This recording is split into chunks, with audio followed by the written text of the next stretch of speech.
Scientists spent decades collecting DNA samples from every corner of the planet.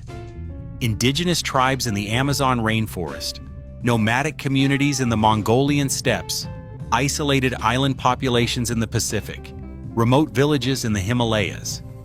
They sequenced millions of genetic markers, built the largest database of human diversity ever created, and ran the analysis that would finally answer the question humanity has been asking for centuries.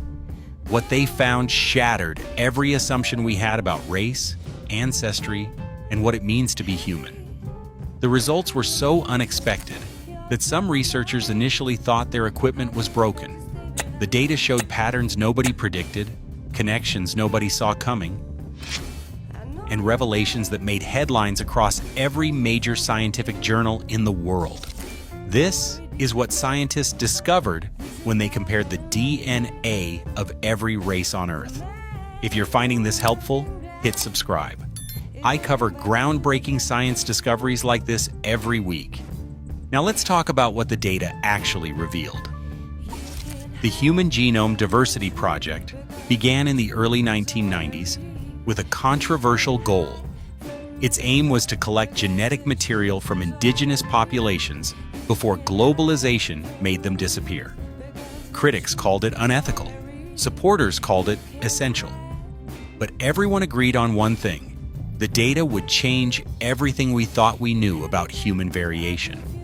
The project collected samples from over 1,000 individuals, representing 52 populations across 7 geographic regions: Africa, Europe, the Middle East, Central Asia, East Asia, Oceania, and the Americas.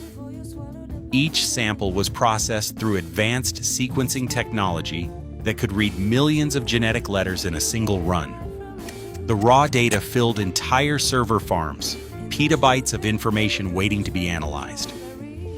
When the first results came back, researchers noticed something immediately.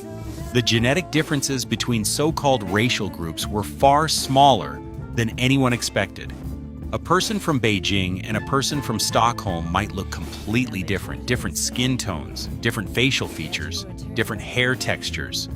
But at the DNA level, they shared 99.9% of their genetic code. That remaining 0.1% was where things got interesting. The analysis revealed that traditional racial categories had almost no basis in genetics.